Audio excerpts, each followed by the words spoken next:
Talenti nuk matet me mosh, por me përkushtim dhe guxim. Eriona Arslani, e lindur vetëm në vitin 2010, është një voleybolliste e re me talent të rrallë, e cila për një kohë shumë të shkurtër u bë pjesë e ekipit senior të Uskana Volley, duke dëshmuar aftësi dhe pjekuri sportive të jashtëzakonshme. Kulmi i arritjeve të saj deri më tani është përzgjedhja në kombëtaren e Maqedonisë U16, një sukses që flet qartë për potencialin dhe përkushtimin e saj ndaj këtij sporti.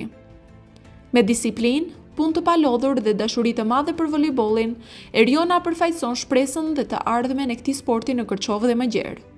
Për talentin e saj të veçantë, arritjet e shënuara dhe përfaqësimin dinjitos në vitin 2025, shoqata Votra e shpall Eriona Arslanin voleybollisten e re të vitit 2025.